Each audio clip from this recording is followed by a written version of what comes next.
బిడ్డలకు అనుగ్రహించమని యేసు నామమున అడిగి వేడుకొనుచున్నాము తండ్రి. గట్టిగా చెప్పాలి, అందరూ చెప్పాలి. మంచిది. ఈ యొక్క వాక్యాన్ని ధ్యానం చేద్దాం.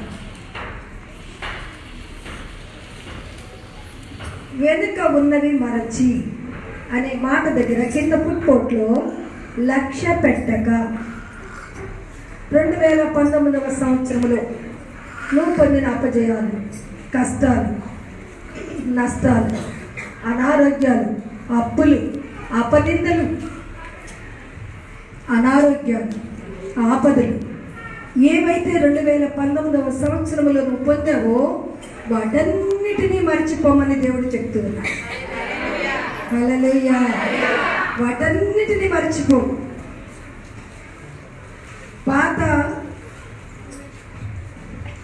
క్రొత్త బట్టల మీద పాత బట్టలు వేసుకుంటారా? ఎవరైనా వేసుకుంటారా? వేసుకుంటే ఏమవుతుంది? క్రొత్త బట్టలు కనబడవు కదా, కనబడతాయా? కనుక పాత సంవత్సరంలో పొందిన శ్రమలు, బాధలు, ఇరుకులు, ఇబ్బందులు ఈ కొత్త సంవత్సరంలో కూడా నువ్వు మోసుకొని వచ్చావనుకో, కొత్త సంవత్సరం విలువ నీకు కనబడదు. కొత్త సంవత్సరం ఆనందం నీకు కనబడదు. కనుక పాత సంవత్సరం పాత బట్ట మీద క్రొత్త బట్టలు వేసుకుంటే క్రొత్త బట్టలు కనబడతాయి. కానీ క్రొత్త బట్టల మీద పాత బట్టలు వేసుకుంటే క్రొత్త బట్టలు కనబడవు. అలాగా పాత సంవత్సరం యొక్క దుఃఖం, బాధ, వేదన, నిందలు, అవమానములు అన్నీ మర్చిపోయి ఈ నూతన సంవత్సరంలో నూతనమైన హృదయంతో, నూతనమైన ఆనందంతో, నూతనమైన సంతోషముతో, నూతనమైన ఆత్మతో, నూతనమైన వరములతో, నూతనమైన ప్రార్థన జీవితంతో మనము ప్రవేశించాలి. హల్లెలూయా. ఇంకా గట్టిగా చెప్దాం. మనం అడుగుదాం. ఈ వాక్యంలో ఉన్న విషయాలు మనకు తెలియచేస్తున్నాయి. కుటుంబంలో, సంఘములో, సమాజంలో, స్నేహితుల మధ్య జరిగిన తొందరలు, కలవరాలు ఇవన్నీ కూడా మర్చిపోయి నూతన సంవత్సరంలో మనకు ఒక గురి ఉంది. ఆ గురి వద్దకు పరిగెత్తడానికి పాతవన్నీ మర్చిపోయి క్రొత్త సంవత్సరంలో క్రొత్త తీర్మానంతో మనం ముందుకు సాగుదము గాక. హల్లెలూయా. ఈ నూతన సంవత్సరంలో మన కుటుంబాల మధ్య ఉన్న సంబంధాలు ఒకవేళ తెగిపోయి ఉంటే, మనస్పర్ధలతో, మాటలతో దూరమై ఉంటే, తిరిగి నూతన సంవత్సరంలో ఆ సంబంధాలను పెంచుకోవాలి. హల్లెలూయా. ఎవరితోటైనా మీ కుటుంబాల మధ్య, బంధువుల మధ్య గొడవలు అయి ఉంటే వాటితోనే సంవత్సరాలు గడపద్దు. ఆ సంబంధాన్ని తిరిగి నెలకొల్పుకోవాలి, సమాధాన పడాలి. అలాగే సంఘములో కూడా ఏదైనా మనస్పర్ధలు వస్తే వాటన్నిటిని మరిచిపోయి సమాధాన పడాలి. స్నేహితుల మధ్య కూడా కొన్నిసార్లు ప్రాణ స్నేహితులుగా ఉన్నవారు కూడా సెకండ్లో మిస్అండర్స్టాండింగ్ వస్తుంది. అవి పెట్టుకొని సంవత్సరాలు గడపొద్దు. వెంటనే ఒకరినొకరు సరి చేసుకొని, ఒకరినొకరు క్షమించుకొని తిరిగి ఆ సంబంధాన్ని పెంచుకోవాలి. అలాగే గత సంవత్సరంలో పొందిన కష్టాలు వాటినే జ్ఞాపకం చేసుకుంటూ 2020లో ఎంటర్ అవ్వద్దు. అవి మర్చిపో. పాత సంవత్సరం కష్టాలని అక్కడే వదిలే. అవి మళ్ళా కొత్త సంవత్సరంలో మోసుకొని రావద్దు. పోయిన సంవత్సరం అలా బాధలు పడ్డాను, పోయిన సంవత్సరం అలా బాధలు పడ్డాను, పోయిన సంవత్సరం అలా బాధలు పడ్డాను అని రిపీట్ చేస్తుంటారు అరిగిపోయిన రికార్డులాగా. అవి వద్దు మనకి. అది పోయిన సంవత్సరంతో అయిపోయాయి. అవి వదిలేసి వాటిని జ్ఞాపకం చేసుకోకు. పాత సంవత్సర కష్టాలు, పాత సంవత్సరపు నిందలు, పాత సంవత్సరం బాధలు అస్సలు జ్ఞాపకము చేసుకొనవద్దు. హల్లెలూయా. చేసుకుంటున్నారా? మీరు చేసుకుంటుంటే ఇంకా మీరు పాత సంవత్సరంలో ఉన్నట్టే. మీరు క్రొత్త సంవత్సరంలో ప్రవేశించిన క్రొత్త సంవత్సరంలో ఉన్నట్టు కాదు. మీరు ఇంకా పాత సంవత్సరంలో ఉన్నట్టే. పాత సంవత్సర కష్టాలు మర్చిపోవాలి, సంబంధ బాంధవ్యాలను పెంచుకోవాలి. ఈ సంవత్సరం మనం ఒక గురి కలిగి ఉండాలి. ఏమిటా గురి? ఇందాక పౌలు అన్నాడు, వెనుక ఉన్నవి మరిచి నా ఉన్నతమైన దేవుని పిలుపు కొరకు గురి వద్దకు నేను పరిగెత్తుతాను. ఇప్పుడు ఈ సంవత్సరం ఏం గురి కలిగి ఉండాలి? మీరందరూ ఏం గురి కలిగి ఉండాలి? దేవుడు నిన్ను దేనికి పిలిచాడో ఆ పిలుపులో కొనసాగటానికి గురి కలిగి ఉండాలి. హల్లెలూయా. పాడేవారిగా పిలిచాడా? ప్రార్థన చేసేవారిగా పిలిచాడా? హెచ్చరించేవారిగా పిలిచాడా? పరిచయం చేసేవారిగా పిలిచాడా? ఆ పిలుపులో నువ్వు సాగిపోవాలి. అది నీ గురి అయి ఉండాలి.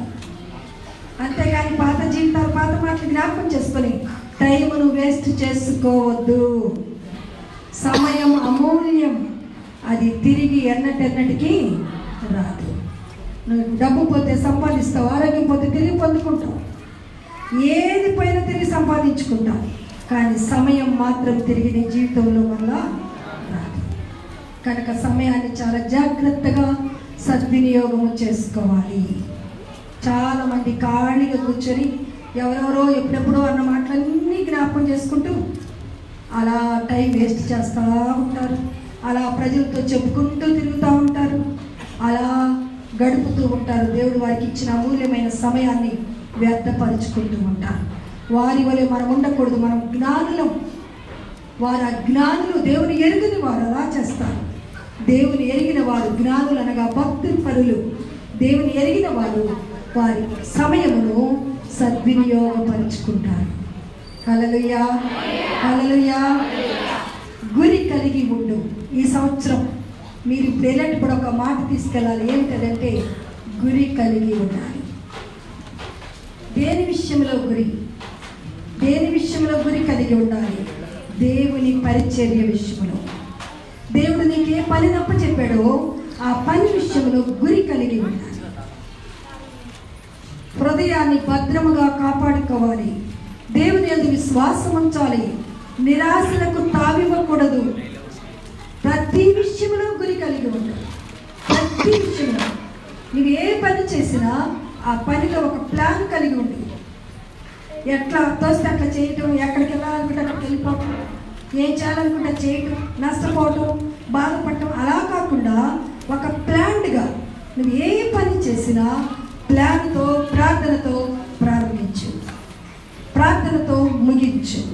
అప్పుడు నువ్వు అనుకున్న గురి యొక్కకు నువ్వు అనుకున్న పని నీ జీవితంలో జరుగుతుంది. హల్లెలూయా. అది ఆర్థిక విషయాలైనా సరే, ప్రతి విషయంలో కూడా నువ్వు ఒక ప్లాన్ కలిగి ఉండు.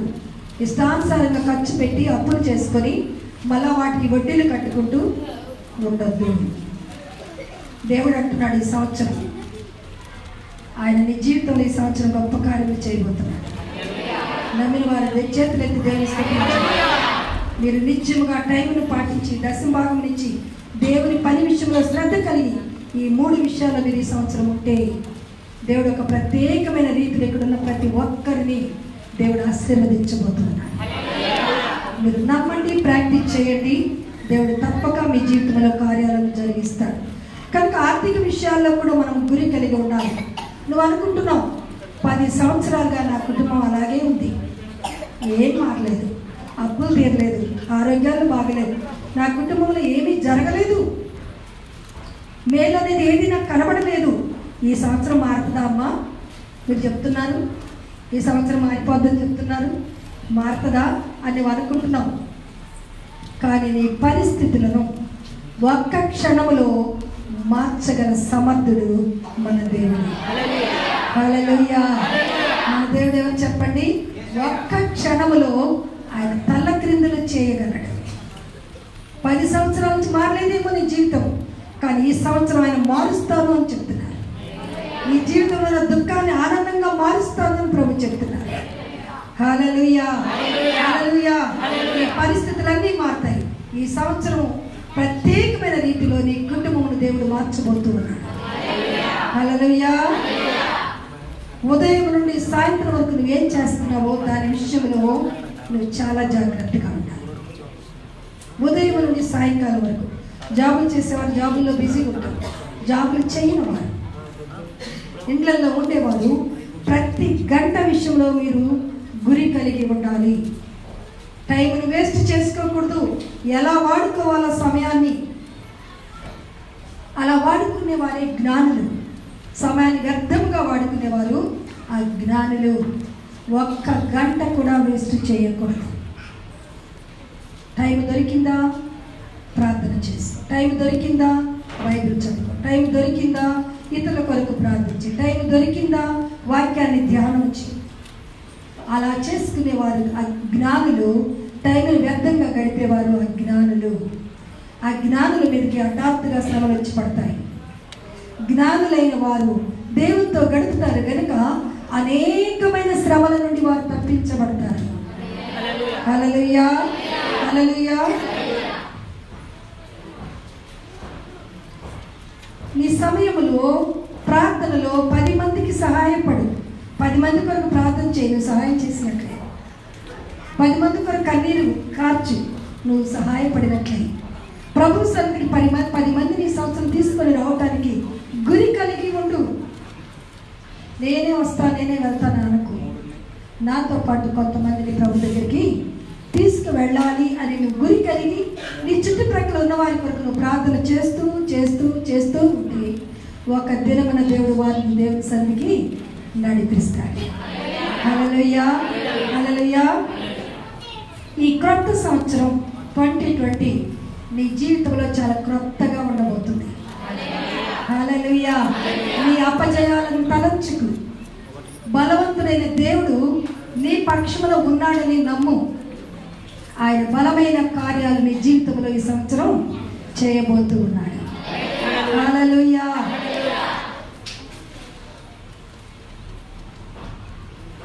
ఫస్ట్ వీక్ 7 విషయాలు మీకు చెప్పి నేను ముగిస్తాను. నీ అపజయాలను జ్ఞాపకం చేసుకొనకు. మొదటి పాయింట్, నీ అపజయాలను 2019లో నువ్వు పొందిన అపజయాలను జ్ఞాపకము చేసుకోకుండా నూతన జీవితాన్ని ప్రారంభించు. అంటే పాత సంవత్సరంలో ఉన్న శ్రమలు కష్టాలన్నీ మర్చిపోయి ఫ్రెష్గా ఈ ఇయర్ని స్టార్ట్ చేయి. అవేమి జ్ఞాపకం చేసుకోకు, కృంగిపోకు, తలంచుకోకు. ఫ్రెష్గా ఇయర్ని స్టార్ట్ చేయి. ఎలా స్టార్ట్ చేయాలి? వాక్యముతో, ప్రార్థనతో, విశ్వాసంతో, భక్తితో స్టార్ట్ చేయి. అవేమి జ్ఞాపకం చేసుకోకు. అలా నువ్వు స్టార్ట్ చేసినప్పుడు నీ జీవితంలో దేవుడు ఒక క్రొత్త ధనాన్ని, క్రొత్త వెలుగును, క్రొత్త ఆశీర్వాదాలను, క్రొత్త శాంతిని, క్రొత్త సమాధానమును, క్రొత్త నెమ్మదిని ఆయన నీకు ఇవ్వబోతూ ఉన్నాడు. హల్లెలూయా. రెండవది, గత సంవత్సరం చాలా మంది మీద కోపం గర్చి పెట్టుకున్నావు. దేవుని మీద కూడా పెట్టుకున్నావు. దేవుడు నాకేం చేశాడు, దేవుడు నాకేం చేయలేదు, అందరు ఇలా దీవించబడ్డారు, అలా దీవించబడ్డారు, దేవుడు నాకు అసలు ఏమీ చేయలేదని దేవుని మీద కూడా కోపం పెంచుకున్నావు. నీ ఇంటి వారి మీద కూడా కొంతమంది మీద నీకు కోపం ఉంది. దేవుడు అంటున్నాడు, ఈ సంవత్సరం వారందరినీ క్షమించు. ఏం చేయాలమ్మా? ఎవరిని క్షమించాలి? నీ ఇంట్లోనే ఉంటున్నావు, ఒక ఇంట్లోనే ఉంటున్నావు, కానీ వారి మీద కోపం ఉంది నీకు. భర్త మీద భార్యకి, భార్య మీద భర్తకి, లేక పిల్లల మీద తల్లిదండ్రులకి, తల్లిదండ్రుల మీద పిల్లలకి ఉండొచ్చు. వారిని దుఃఖపరిచిండొచ్చు, గాయపరిచిండొచ్చు, కానీ ప్రభు అంటున్నారు, ఈ సంవత్సరం నీ వారిని క్షమించగలిగితే నేను నిన్ను దీవిస్తా. హల్లెలూయా. కొన్ని రోజులు అసలు కొంతమందితో మాట్లాడనే లేదు, మాట్లాడకుండా ముఖం తిప్పుకున్నావు, ఇంట్లోనే ఉంటూ కక్షలు పెట్టుకున్నావు. దానిలో నుండి నువ్వు ఈ సంవత్సరం బయటికి వస్తే నువ్వు ఊహించని రీతిలో నేను నిన్ను ఆశీర్వదిస్తాను. దేనిలో నుండి నువ్వు బయటికి రావాలి చెప్పాలి. మీరందరూ టీవీ రానంటే మాట్లాడుతున్నారమ్మా.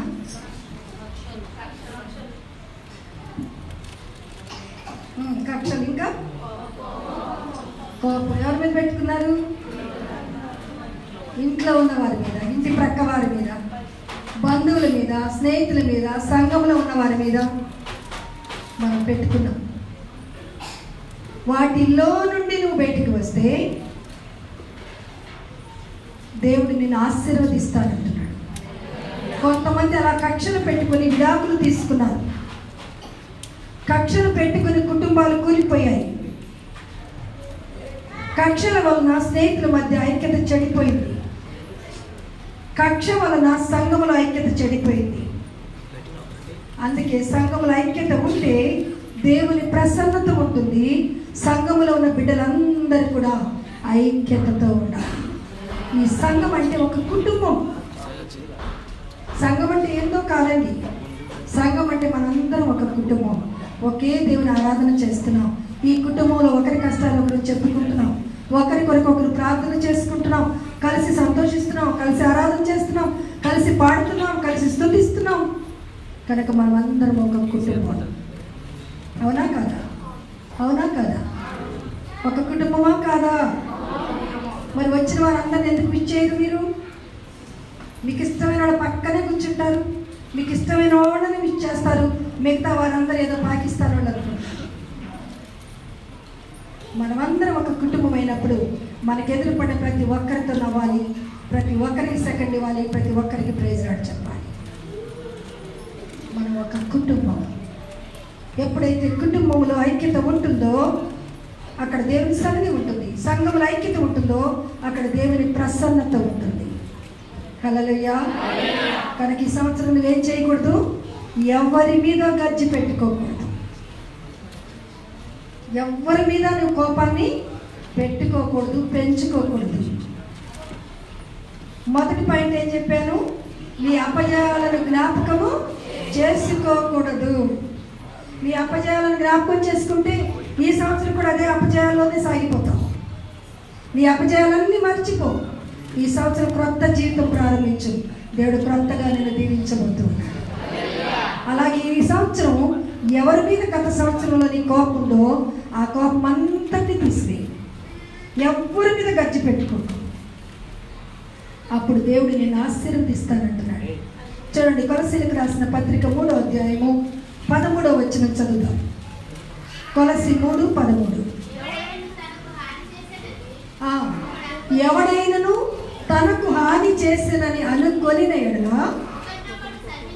ఒకరినొకడు సహించుడి, ఒకరినొకరు క్షమించుడి. మీకు హాని చేశారు, మీకు దుఃఖం కలిగించారు, మీకు నష్టం కలిగించారు, మిమ్మల్ని మాటలతో గాయపరిచారు. కానీ బైబిల్ ఏం చెప్తుంది? సహించు. హల్లెలూయా. ఏం చేయాలంటండి? సహించు. సహిస్తే ఏమొస్తుంది? చూడండి, యాకోబు పత్రిక 1వ అధ్యాయం 12వ వచనం. ఎవరు నిన్ను తిట్టినా, ఎవరు నిన్ను గాయపరిచినా, ఎవరు నిన్ను దుఃఖపరిచినా, నీవు మేలు చేసి కీడును అనుభవించిన ఓపికతో సహించు. అప్పుడు దేవుడు ఏమిస్తాడంట? చదవండి, యాకోబు పత్రిక 1వ అధ్యాయం 12వ వచనం. శోధనను సహించువాడు ధన్యుడు, దేవుడిచ్చు జీవ కిరీటమును పొందును. హల్లెలూయా. నిన్ను తిట్టిన వారిని నువ్వు తిట్టకుండా ఉంటే, నిన్ను బాధ పెట్టిన వారిని నువ్వు బాధ పెట్టకుండా ఉంటే, నువ్వు సహిస్తే దేవుడు నీకు జీవ కిరీటం ఇస్తాడు. హల్లెలూయా. హల్లెలూయా. రెండవది క్షమించు. సహించాలి. సహిస్తాను కానండి, ఆయన మాత్రం క్షమించనండి, ఆమెను మాత్రం క్షమించనండి అంటాం. అక్కడ 2 పనులు చేయమంటాడు. కొలసీ 3:13. సహించు, ఎట్ ద సేమ్ టైం క్షమించు.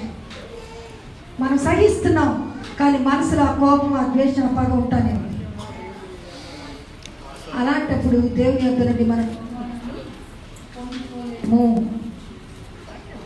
సహించాలి. అత్తనైనా, కోడలైనా, కొడుకునైనా, కూతురునైనా, అల్లుడినైనా, అన్నదమ్ములైనా, అక్క చెల్లెండ్రైనా, బంధువర్గంలైనా, స్నేహితులైనా, వీరందరి విషయంలో క్షమించు, సహించు. దేవుడు నీకు గొప్ప బహుమానాన్ని ఈ సంవత్సరం ఇవ్వబోతున్నాడు. హల్లెలూయా. కనుక మొదటిది అపజయాలను జ్ఞాపకం చేసుకోవద్దు. రెండవది ఎవ్వరి మీద నువ్వు కోపమును పెంచుకోవద్దు. మూడవది రిస్టోర్ యువర్ రిలేషన్షిప్. నీ స్నేహ బంధం తిరిగి సమకూర్చుకో. మొదటిగా దేవునికి నీకున్న కనెక్షన్ తెగిపోయిందేమో. నీ కోపాన్ని బట్టి, నీ అపజయాలను బట్టి, నీ ద్వేషాన్ని బట్టి, నీ ప్రార్థన లేమిని బట్టి దేవునితో నీకున్న కనెక్షన్ తెగిపోయిందేమో. లాస్ట్ ఇయర్ 2019లో నువ్వు చేయవలసినంత ప్రార్థన చేయలేదు, దేవుని సన్నిధికి రావాల్సినంతగా రాలేదు, దేవుని పనిలో నువ్వు చేయవలసినంత పనిని చేయలేదు, వాక్యం చదవలేదు, ప్రార్థన చేయలేదు, దేవునితో ఆ కనెక్షన్ లేదు. ఆ కనెక్షన్ తెగిపోయింది. ఎలా తెగిపోయింది? నీలో ఉన్న కోపం, గర్జ్, క్షమించలేని మనసు, ద్వేషం, నీ అపజయాలు, నీ కష్టాలు దేవునికి నీకు దూరం చేసాయేమో ఈ సంవత్సరం. అందుకే మొదటి పాయింట్లో దేవుడు చెప్పాడు, నీ అపజయాలను మర్చిపోతే అప్పుడు దేవుడితో కనెక్ట్ కలిగి ఉంటావు. నీ దేవునితో తిరిగి నీ కనెక్షన్ని నెలకొల్పుకో, పురికొల్పుకో, వృద్ధి చేసుకో. లాస్ట్ ఇయర్ బైబిల్ చదవలేదేమో, ప్రార్థన చేయలేదేమో, క్రమముగా దేవుని సన్నిధికి రాలేదేమో, ఉపవాస ప్రార్థనలు ఏకీవించలేదేమో, సంవత్సరాది మొదలుకొని సంవత్సరాంతం వరకు జరిగిన కూడికలలో మీరు పాలు పంపులు పొందలేదేమో. వాటన్నిటిని బట్టి దేవునికి మీకు కనెక్షన్ దూరం అయిపోయింది. చూడండి, ఒక ఫ్రెండ్ అయినా, తల్లిదండ్రులైనా, అన్నదమ్ములైనా, అక్క చెల్లెలైనా రోజు మార్చి రోజో వీక్లీ వన్స్ మాట్లాడుకుంటేనే ఆ కనెక్షన్ ఉంటుంది. అవునా? ఒక 1 month 1 year మాట్లాడలేదు అనుకోండి, ఏమవుతుంది? ఆ కనెక్షన్ ఏమవుతుంది? కట్ అయిపోతుంది కదా. అలాగే దేవునితో ప్రతి దినము లేదా వారంలో 2-3 సార్లు నీవు ఆయనతో కనెక్షన్ కలిగి ఉండకపోతే నీ కనెక్షన్ కట్ అయిపోయింది. లాస్ట్ ఇయర్ ఎన్ని ఉపవాస ప్రార్థనలు ఎగ్గొట్టావు, ఎన్ని కూడికలు ఎగ్గొట్టావు, ఎన్ని ఆరాధనలు ఎగ్గొట్టావు. వీటన్నిటిని బట్టి దేవునితో నీ కనెక్షన్ కట్ అయిపోయింది. ఈ సంవత్సరం ఒక తీర్మానం చేయి, ప్రభా నా యొక్క రిలేషన్షిప్ తిరిగి నేను రిస్టోర్ చేసుకుంటాను. హల్లెలూయా. దేవునితో మీ స్నేహ బంధాన్ని పెంచుకోవాలి, మనుషులతో కూడా మన స్నేహ బంధాన్ని పెంచుకోవాలి. 1 పేతురు గ్రంథం 3వ అధ్యాయం 10వ వచనంలో సమాధానమును వెదకి వెంటాడుడి, సమాధానమును వెదకి వెంటాడుడి, కీడు చేయటం మానుడి, మేలు చేయ నేర్చుకొనుడి. ఇక్కడ కొన్ని విషయాలు గమనిద్దాం. సమాధానాన్ని వెదకాలట, అది దొరకదంట. సమాధానం, పీస్ ఏ షాప్లో దొరకదు. ప్రపంచంలోనే అసలు పీస్ లేదు. పీస్ను పెంచడానికి ఎన్నెన్నో ప్రయత్నాలు జరుగుతున్నాయి ప్రపంచం అంతా, కానీ కంప్లీట్ పీస్ ఇంకా దొరకట్లేదు. ఎందుకంటే ఇది షాపుల్లో దొరకదు, మనుషుల్లో దొరకదు, ఇది దేవుడు మాత్రమే దొరుకుతుంది. హల్లెలూయా, హల్లెలూయా. ఎందుకనగా సమాధానకర్త అయిన వాడు దేవుడు. ఆయనతో నువ్వు సహవాసము చేస్తే నీకు సమాధానము దొరుకుతుంది. ఆయనతో కనెక్షన్ కలిగి ఉంటే నీ హృదయంలో పీస్ ఉంటుంది. ఆయన విడిచి నువ్వు ఎంత పరుగులు తీసి ప్రయత్నాలు చేసి ధనము సంపాదించడానికి పరుగులు తీసినా నీ హృదయంలో పీసు దొరకదు. నువ్వు నెలకు 50,000 సంపాదించినా నీ హృదయంలో పీసు దొరకదు. కారణం ఏమిటంటే సమాధానకర్తతో కనెక్షన్ నీకు లేదు. నువ్వు ఎంత డబ్బు సంపాదించినా ఆయనతో నువ్వు కనెక్టివిటీ కలిగి ఉండకపోతే నీ జీవితంలో సమాధానం, సంతోషాన్ని పొందుకోలేవు. హల్లెలూయా. మనకు సమాధానమును వెదకి దానిని వెంటాడాలి. దేవునితో మన స్నేహ బంధాన్ని పెంచుకోవాలి. భక్తుడైన దావీదు పాపం చేశాడు పరస్త్రీతో. తర్వాత తెలుసుకున్నాడు, తన పరుపు తేలిపోయేంతగా కన్నీరు కార్చాడు. 51వ కీర్తన వ్రాశాడు, దేవా నా హృదయంలో స్థిరమైన మనసు నీ యందు పుట్టించు, నీ ఆత్మను నా యొద్ద నుండి తీసివేయకు, నీ సన్నిధిలో నుండి నన్ను త్రోసివేయకు అని తిరిగి దేవునితో తెగిపోయిన కనెక్షన్ను రిస్టోర్ చేసుకున్నాడు. హల్లెలూయా. నీవు కూడా దేవునితో నీ కనెక్షన్ తెగిపోయిందేమో, ఈ దినం దేవునితో రిస్టోర్ చేసుకో. ఏ విషయాల్లో నువ్వు పడిపోయావో, దూరమైపోయావో వాటన్నిటి విషయంలో దావీదు పశ్చాత్తాపడ్డాడు, తన పరుపును తేలా చేసుకున్నాడు. అప్పుడే 51వ కీర్తన రాశాడు, నీ ఆత్మ నా యొద్ద నుండి తీసివేయొద్దని బతిమాలుకున్నాడు. దేవుడు దేవునితో తిరిగి తన కనెక్షన్ను పెంచుకున్నాడు. హల్లెలూయా, హల్లెలూయా. 19లో ఒకవేళ దేవుడితో కనెక్షన్ తెగిపోయిందేమో, పశ్చాత్తాపడి దావీదు వలె కన్నీరు కాచు, ప్రభువా తిరిగి నీతో నా కనెక్షన్ను పెంచు అని ప్రార్థనలు చేయగలిగితే ఈ సంవత్సరం తిరిగి నువ్వు దేవునితో కనెక్టివిటీలో ఉండగలుగుతావు.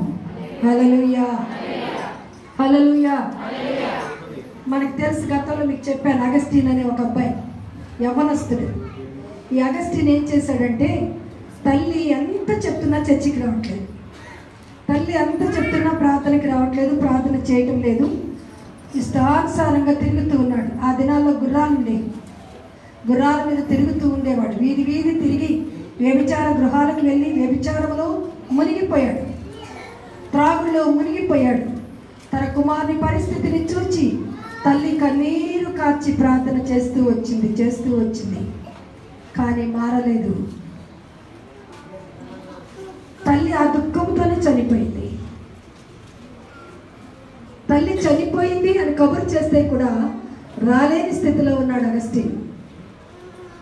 ఆ తర్వాత కొన్ని దినాలకు వచ్చేసరికి తల్లి చనిపోయిందని చెప్పారు.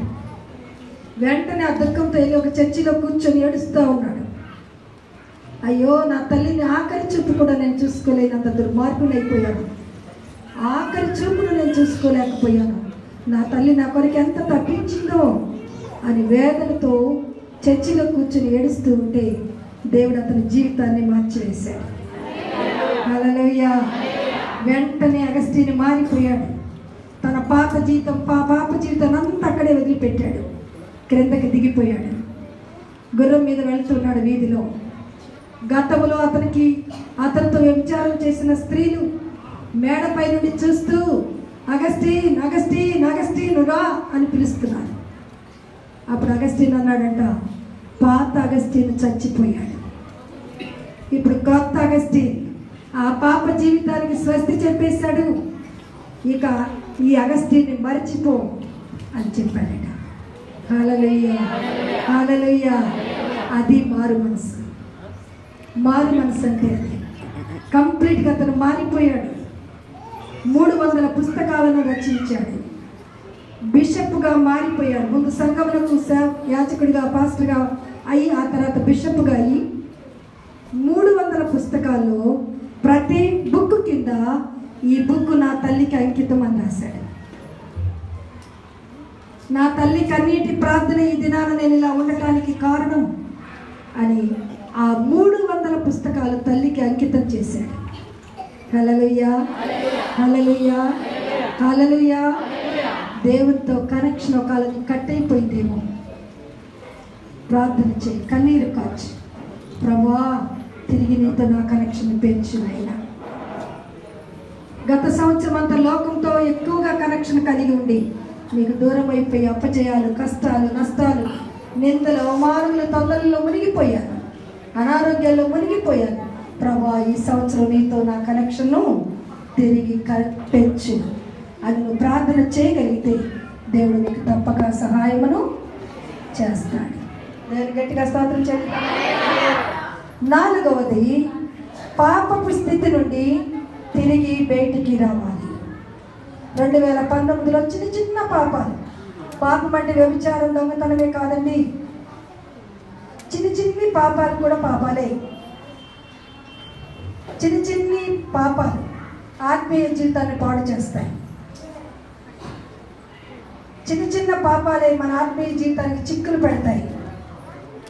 మన ఆత్మీయ జీవితానికి చిక్కులు పెట్టే చిన్న పాపాలను మనము తీసివేసుకోవాలి. అవి మన ఆత్మీయ జీవితాన్ని దొంగిలించి వేస్తాయి, మన ప్రార్థన జీవితాన్ని దొంగిలించి వేస్తాయి, మన దర్శనాన్ని దొంగిలిస్తాయి, మన సంతోషాన్ని అవి దొంగిలిస్తాయి, నీలో ఉన్న మంచి మాటలను కూడా అవి దొంగిలిస్తాయి. నీవేం మాట్లాడుతున్నావో నీకే తెలియదు. నీవు ఆత్మీయ జీవితంలో పడిపోయినప్పుడు నువ్వు మాట్లాడే మాటలు ఏంటో నీకే తెలియదు. చాలామంది జీవితాల్లో చిన్న పాపాలే వారి ఆత్మీయ జీవితాన్ని పాడు చేస్తున్నాయి. నీలో ఉన్న మంచి మనస్సాక్షిని కూడా ఈ చిన్ని పాపాలే పాడు చేస్తాయి, లేక దొంగిలిస్తాయి. చూడండి, రోమీయులకు రాసిన పత్రిక 6వ అధ్యాయం 2వ వచనం చూద్దాం.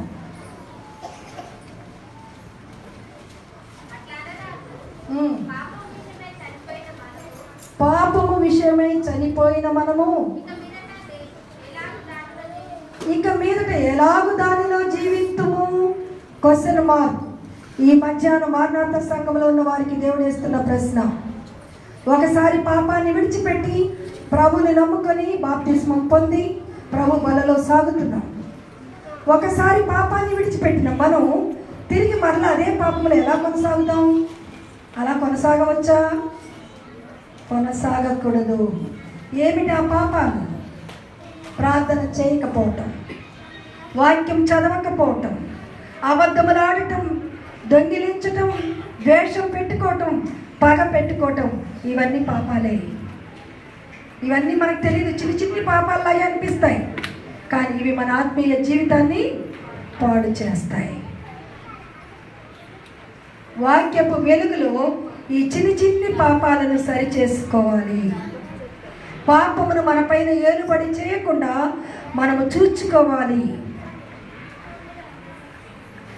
లోక క్రియలలో, లోకపు ఆచారాల్లో, లోకపు అలవాట్లలో మనం ఉంటే మనం ఆత్మీయ జీవితంలో పడిపోతున్నాం. శరీర క్రియలను జయించాలి. శరీర క్రియలను నువ్వు జయించకపోతే సాతాను దృష్టిలో నీవు ఓడిపోయిన వాడవి. వింటున్నారా నా మాటలు? కోపం, ద్వేషం, పగ, కక్ష, అబద్ధం, మోసం, అన్యాయం, ఇవన్నీ చిన్న పాపాలు. వీటిని నువ్వు జయించకపోతే సాతాను దృష్టిలో నువ్వు ఎవరమంట చెప్పాలి.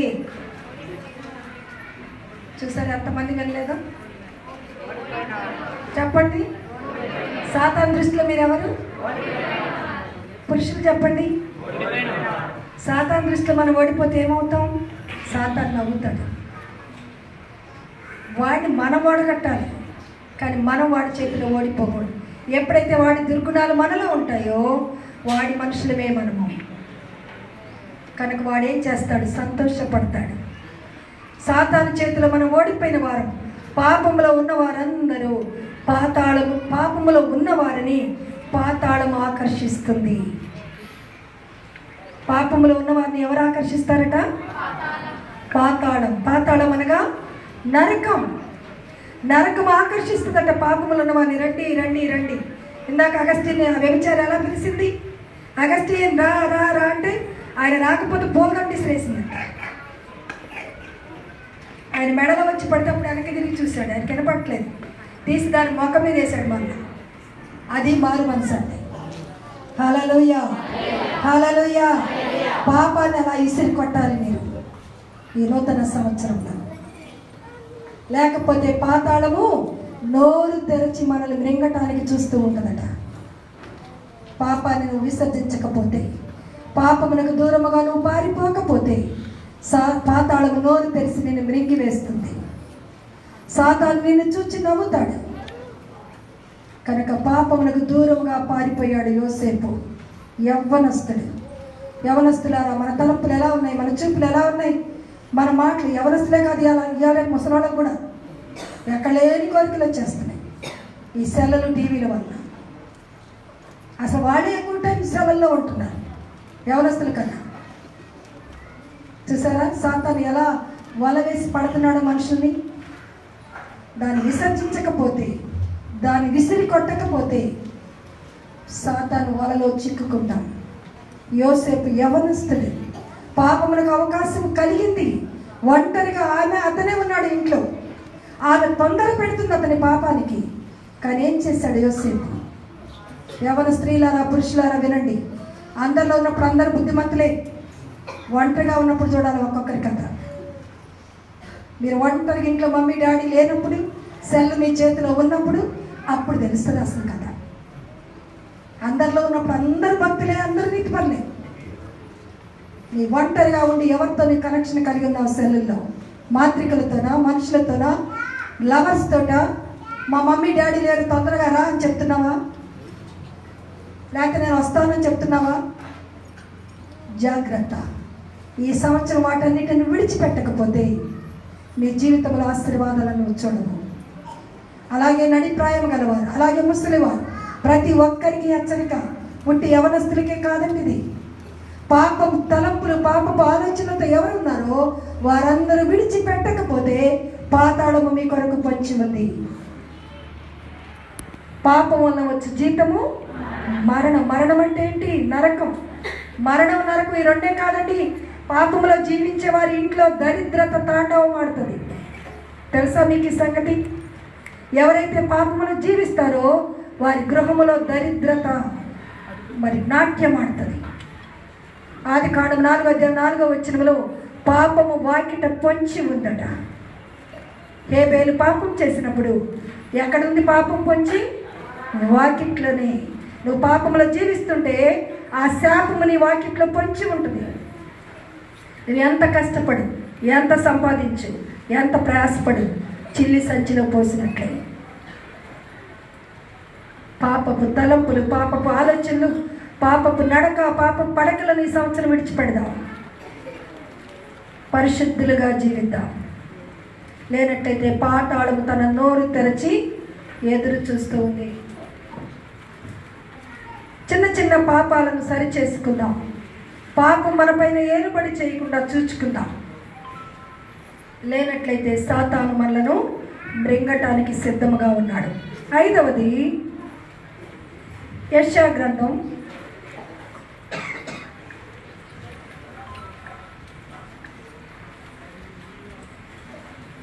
60:20. నీ దుఃఖ దినములు సమాప్తమగును. ఈ సంవత్సరం 2019లో ఏ విషయాలలో నువ్వు దుఃఖాన్ని అనుభవించావో వాటన్నిటిలో దేవుడు నీకు సంతోషాన్ని ఇవ్వబోతున్నాడు. హల్లెలూయా. కీర్తన గ్రంథం 37వ కీర్తన 24వ. అతని చెయ్యి పట్టుకొని ఉన్నాడు, అతడు నేల పడినను లేవలేక ఉండడు. హల్లెలూయా. దేవుడు నీ చెయ్యి పట్టుకున్నాడు ఈ సంవత్సరం. ఒకవేళ నువ్వు పడినా ఆయన నిన్ను లేపుతాడు. నీతిమంతుడు 7 మార్లు పడినను తిరిగి లేస్తాడు. దేవుడు అంటున్నాడు, ఈ సంవత్సరం నీ దుఃఖ దినాలు సమాప్తం కాబోతున్నాయి. హల్లెలూయా. సామెతల గ్రంథం 24:16 నీతిమంతుడు 7 మార్లు పడినను తిరిగి లేచును. నీవు నిజముగా నీతిమంతుడిగా, భక్తిపరుడిగా ఉండి శ్రమలను, దుఃఖమును, కష్టమును అనుభవిస్తూ ఉంటే దేవుడు ఈ సంవత్సరం నీకు ఇచ్చిన వాగ్దానం, నేను నిన్ను చేయి పట్టుకొని నడిపిస్తాను. హల్లెలూయా. హల్లెలూయా. అతడు కింద పడ్డ అతన్ని నేనే లేపుతాను. హల్లెలూయా. దేవుడు చేయి పట్టి నిన్ను లేపుతాడట. దేవునికి స్తోత్రం. 3వ వాగ్దానము యెషయా గ్రంథము 45:2. నీకు ముందుగా పోవచ్చు, మెట్టగా ఉన్న స్థలములను సరళము చేసేదను. ప్రభు ఈ సంవత్సరం నీకు చేయబోతున్న కార్యము, నీకు ముందుగా ఏదైతే మెట్టలు, పల్లాలు, కొండలు, గుట్టలు, పర్వతాలు అడ్డుగా నిలబడ్డాయో వాటన్నిటినీ కూర్చివేయబోతున్నాడు దేవుడు. హల్లెలూయా. వాటిని చదును భూమిగా దేవుడు మార్చబోతూ ఉన్నాడు. నీకు అడ్డుగా ఉన్న ఇనుప తలుపులను పగలగొట్టబోతూ ఉన్నాడు. నీ ముందు నీ దేవుడు నడవబోతూ ఉన్నాడు. నీ బంధువులు, నీ స్నేహితులు ఎవరు నీకు సహాయం చేయకపోయినా, నీ తల్లిదండ్రులు, నీ అన్నదమ్ములు అందరూ నిన్ను వదిలేసినా, నీవు అప్పుల పాలైపోయినా ఆయన అంటున్నారు, నేను నిన్ను ఆదుకుంటాను. హల్లెలూయా. అప్పులు పోయి నీవే ఇతరులకు అప్పిస్తావు. హల్లెలూయా. నీ అప్పులన్నీ దేవుడి సంవత్సరం తీసివేసి నీవు ఇతరులకు అప్పించేవాడిగా దేవుడు చేయబోతున్నాడు. దేవునికి స్తోత్రం.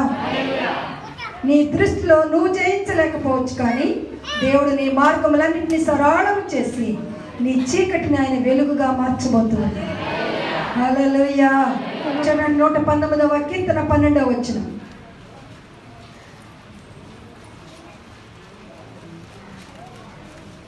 యెహోవా, నీవే స్తోత్రం నందదగిన వాడవు, నీ కట్టడలను నాకు బోధించుము. 139:12. ఆయన చీకటి పగటిని రాత్రి పగటి వల్ల నీకు వెలుగుగా ఉండును. చీకటియు వెలుగును నీకు ఏకరీతిగా ఉన్నవి. ఏంటండి, రాత్రి పగటి వల్ల వెలుగుగా ఉంటుందంట, చీకటి పగలు ఒకేలాగా ఉన్నాయండి. ఎలా ఉంటాయండి? చీకటి పగలు ఒకేలాగా ఎలా ఉంటుంది అంటే, చీకటి అనగా శ్రమలు, చీకటి అనగా శోధనలు. ఆ చీకటిలో కూడా దేవుడు నీకు వెలుగును పుట్టిస్తానంటున్నాడు. హల్లెలూయా. చీకటి పగలులాగే మారుస్తానంటున్నాడు. హల్లెలూయా. చీకటి పగలు ఏకరీతిగా ఉంటాయి. నీకు అవేమి తేడా చేయవు. నీ శ్రమలను, నీ కష్టాలు కూడా నువ్వు జయించుకొని నువ్వు వెలుగులో ప్రవేశిస్తావు. నీ చీకటిని వెలుగుగా మార్చుకుంటావు. హల్లెలూయా, హల్లెలూయా. నేను ఒంటరి వాడను, నేను ఒక్కడే బాధపడుతున్నాను, నాకు సహాయం చేసేవారు ఎవరు లేరు అని నువ్వు నిరసనక్కర్లేదు. ప్రభు అంటున్నారు, శోధనలు, సమస్యలు అనే చీకట్లో నువ్వు నడుస్తున్నా, నువ్వు చేయలేని పరిస్థితులు ఎన్నో నీకున్నా, వాటన్నిటిలో నుండి నేను నిన్ను విడిపిస్తాను. హల్లెలూయా, హల్లెలూయా. ఫిలిప్పీ 4:19 అంటున్నాడు, నీ ప్రతి అవసరతను నేను తీరుస్తాను. ఈ సంవత్సరం దేవుడు నీ ప్రతి అవసరతను తీర్చబోతున్నాడు. ఎంత సంతోషంగా చెప్తున్నారు మీరు, ఎంత సంతోషంగా. అసలు మీకు ఆ వాగ్దానం అంటే తెలుసా?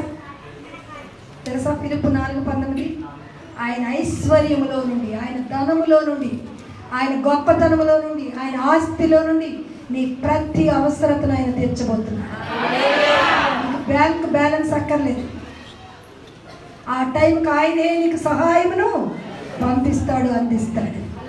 హల్లెలూయా, హల్లెలూయా. కనుక నువ్వు భయపడవలసిన పని లేదు. దేవుడే నీ provider. God is your provider. ఆయనే నీ ప్రతి అవసరతను తీర్చే దేవుడిగా ఈ సంవత్సరం నీకు ఉండబోతున్నాడు. హల్లెలూయా, హల్లెలూయా. కనుక దేనికి నువ్వు భయపడవలసిన పని లేదు. దేవునికి స్తోత్రం. హల్లెలూయా. యెషయా గ్రంథము 45:3 చూద్దాం. పేరు పెట్టి నిన్ను పిలిచి ఉన్నాను, నీవు నా సొత్తు. అంధకార స్థలములలో ఉన్న ధనమును, మరుగైన ధనమును నేను నీకు ఇచ్చేదను. హల్లెలూయా. దేవుడు నిన్ను పేరు పెట్టి పిలిచాడు, ఆయన సొత్తుగా చేసుకున్నాడు. అందుకే బాప్తీసం పొందిన నువ్వు ఆయన సొత్తువి. ఆయన సొత్తు. ఆయన సొత్తును ముట్టుకుంటే ఆయన ఊరుకుంటాడా? ఇప్పుడు మీ గిన్నో డేక్సనో నేను తెచ్చుకున్నాను అనుకోండి, వెంటనే వచ్చి లాక్కొని తీసుకెళ్తా. ఎందుకు? నేను కొనుక్కున్నాను, అది ఫలాన్ షాపులో కొన్నాను, ఇదిగో నా పేరు అని మనం అడిగే పని కూడా తీసుకొని వెళ్ళిపోతుంది. అంత ధైర్యం నీకు ఉంటుంది, ఎందుకంటే అది నీ సొత్తు కనుక. అలాగే ఇప్పుడు మీరందరూ ఎవరు? దేవుని సొత్తు, ఆయన బిడ్డలు. ఆయన బిడ్డలు బీదలుగా ఉండటం, కష్టాల్లో ఉండటం, దుఃఖంలో ఉండటం ఆయనకి ఇష్టం లేదు. ఆయన అంటున్నాడు, అంధకారంలో మరుగైన ధనాన్ని నేను మీకు తీసి ఇస్తాను అంటున్నాడు. హల్లెలూయా. ఎంతంత బైబిల్ మీరు చదివితే ఇది గొప్ప ధననిధి. ఈ ధననిధిని నువ్వు ఎంతంత తవ్వుతూ ఉంటే అంత గనులు బయటకు వస్తాయి. నువ్వు ఎంతంత ప్రార్థన చేస్తుంటే, ఎంతంత వాక్యం చదువుతుంటే నీ ప్రతి అవసరతను దేవుడు తీరుస్తాడు. హల్లెలూయా. ఆయన మరుగైన మన్నాను నీకు తినిపిస్తాడు, మరుగైన ధనమును నీకు ఇస్తాడు. నిన్ను గొప్పదానిగా, గొప్పవాడిగా దేవుడే చేయగలడు. హల్లెలూయా. మనుషులు చేయలేరు, మన అందము చేయలేదు, మన జ్ఞానము చేయలేదు, మన తెలివి చేయలేదు. మనము భయభక్తులు కలిగి ఉంటే ఆయనే మనలను హెచ్చిస్తాడు. హల్లెలూయా, హల్లెలూయా. చూడండి, ఇంతకాలం నువ్వు పడిన దరిద్రతను దేవుడు తీసివేయబోతున్నాడు. నీ అప్పులన్నీ తీర్చి నీవు ఇతరులకు అప్పించేదానిగా వాడిగా చేయబోతున్నాడు. నీ బాధ, నీ వేదన తీసివేయబోతున్నాడు. నీ జీతము చిల్లి సంచిలో వేయబడినట్లుగా ఇప్పటి వరకు ఉందేమో, వడ్డీలు కడుతూ నీ జీతం అయిపోయిందేమో. దేవుడు అంటున్నాడు, చిల్లి సంచిలో వేయబడినట్లుగా ఉన్న నీ జీతము ఈ సంవత్సరం అలాగున ఉండదు. హల్లెలూయా. నీ దరిద్రతను, నీ బాధను, నీ దుఃఖమును నేను తీసివేయబోతున్నాను. నువ్వు కడుపారా తింటావు, తృప్తి పొందుతావు. హల్లెలూయా. ఒకవేళ ఆకలితో ఉన్నావేమో, చాలని జీతాలతో, కడుపు నిండని స్థితిలో, ఇష్టం వచ్చిన కూర ఇష్టం వచ్చిన బట్టలు కొనుక్కోలేని స్థితిలో నీవు ఉన్నావేమో.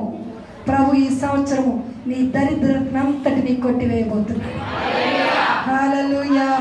నువ్వు కడుపార తింటావు, తృప్తి పొందుతావు. ఇవన్నీ దేవుడు నీకు ఈ సంవత్సరం చేయబోతున్నాడు. నీ పాత్రలన్నింటినీ దేవుడు ద్రవ్యముతో నింపబోతూ ఉన్నాడు. అంధకారంలో ఉన్న నిధులను దేవుడు నీకు ఇవ్వబోతూ ఉన్నాడు. ఐగుప్తు అనుభవం నీకు ఇక ఉండదు. ఐగుప్తులో ఇశ్రాయేలుకి ఏముంది? కడుపు నిండా తిండి లేదు, వంటి నిండా వస్త్రాలు లేవు, రాత్రి బౌలు వెట్టి చాకిరి. అది ఐగుప్తి అనుభవం. కానీ ఈ సంవత్సరం దేవుడు అంటున్నాడు, కానాను అనుభవం నీకు ఇవ్వబోతున్నాడు. కానాన్లో ఏముంది? పాలు తేనెలు. హల్లెలూయా. పాలు తేనెలున్న కానాను అనుభవంలోనికి ప్రభువు నిన్ను నడిపింపబోవచ్చు ఉన్నాడు. కష్టపడ్డ ఆకలి తీరలేదని ఏడ్చావు, దుప్పటి కప్పుకున్నా చలి తీరలేదని బాధపడ్డావు, రాత్రి పగళ్ళు ప్రయాసపడ్డా ఫలితము కనబడటం లేదని అలసిపోయావు.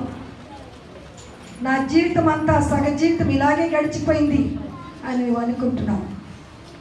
నిరాశపడవద్దు. నువ్వు దుప్పటి కప్పుకోకపోయినా నీ చలిని నేను తీసివేస్తాను. హల్లెలూయా.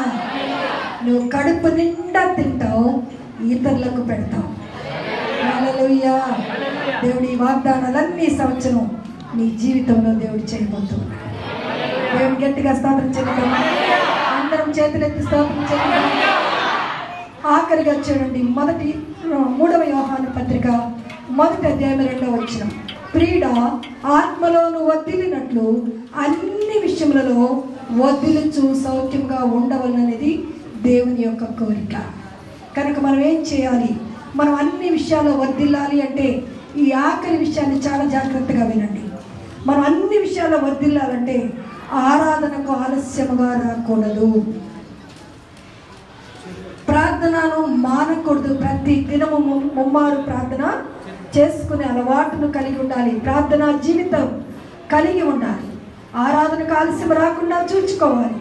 వాక్యములకు ప్రాముఖ్యతనిచ్చేవారముగా ఉండాలి. దేవుని పనికి సమయమును ఇచ్చేవారిగా ఉండాలి. ఉపవాస ప్రార్థనలలో, ఆదివారపు ఆరాధనలో, గృహ కూడికలలో సాగిపోయేవారముగా ఉండాలి. దేవుని రాజ్యపు కాడిని మోసేవారముగా ఉండాలి. నీతో పాటు 10 మందిని దేవుని సన్నిధికి నడిపించేవాడివిగా దానివిగా నీవు ఉండాలి. సమయమందును అసమయమందును దేవునితో నడవాలి. మన ఇంటి వారందరినీ ప్రభు సన్నిధికి నడిపించే వారముగా ఉండాలి. దేవుని కార్యముల యందు ఆసక్తి కలిగి ఉండాలి. దేవుని పనులకు సమయమును ఇచ్చేవారముగా ఉండాలి. నీ ఒక సేవకుడు, ఒక సేవకురాలుగా ఉండాలని ఆశపడితే ముందు 100 మందిని ప్రభు సన్నిధికి నడిపించాలి. అప్పుడే నువ్వు సేవ చేయటానికి అర్హురాలవు. 100 మందినైనా ప్రభు సన్నిధికి నువ్వు నడిపించగలిగినప్పుడు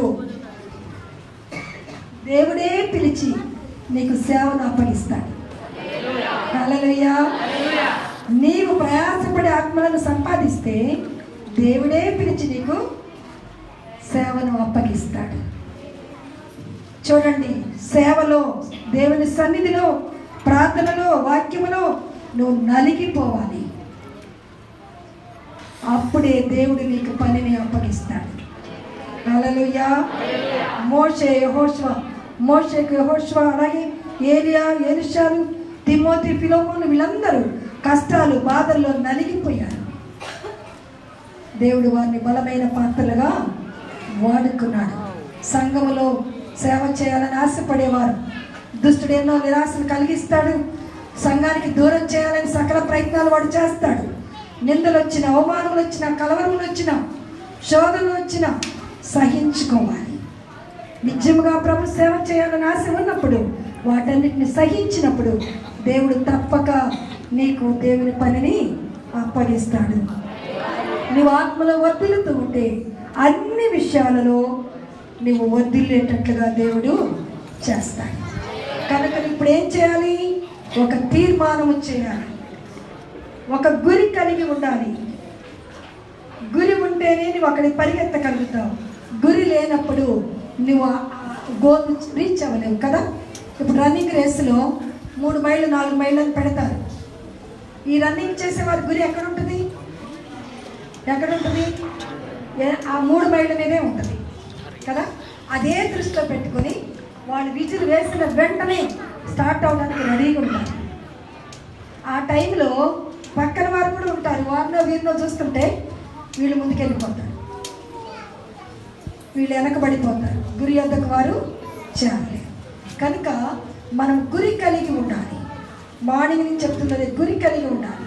ఎప్పుడైతే ఒక గురి నువ్వు కలిగి ఉంటావో వెనకున్నవన్నీ మర్చిపోతావు, ముందున్న వాటి కొరకు వేగిర పడతావు, గురి వద్దకు చేరుతావు, బహుమానాన్ని పొందుకుంటావు. కనుక చూడండి, తిమోతిలకు రాసిన పత్రిక 2వ తిమోతి 2వ అధ్యాయం 3-4 వచనాలు.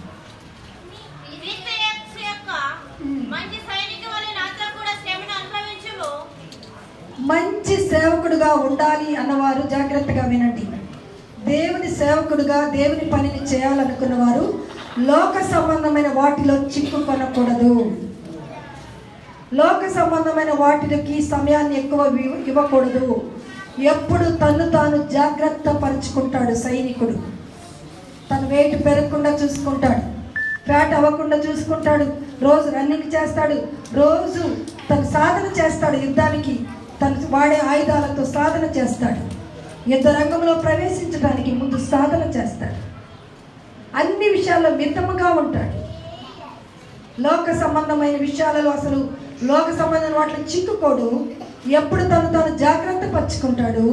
ఈ లోక విషయాలలో ఉన్న చిన్నవి పెద్ద విషయాలను ఏమి కూడా పట్టించుకోకుండా, చిన్నవి పెద్దవి పట్టించుకోకుండా, తన మనసును పాడు చేసుకోకుండా సైనికుడు ఏ విధంగా అలర్ట్గా ఉంటాడో నిజముగా దేవుని సేవ చేయాలని ప్రతి సేవకుడు సేవ చేయాలని ఆశపడే ప్రతి ఒక్కరూ అలర్ట్గా ఉండాలి. ఒక సైనికుడి వలె మనుషుల మాటలకు కృంగిపోకూడదు, నిరాశపడకూడదు. గురి వైపే మీ మనసును పెట్టాలి. యుద్ధ రంగములో సాతానుతో పోరాడాలి. హల్లెలూయా. ఈ లోకం యొక్క యుద్ధ రంగం ప్రతి విశ్వాసి ఈ లోకముతో రాజీ పడకూడదు. లోక పోకడలలో పాలివారము కాకూడదు. లోకమునకు వేరై ఉండాలి. లోక సంబంధులుగా ఉండకూడదు. లోక విషయాలలో చిక్కుకొనకూడదు.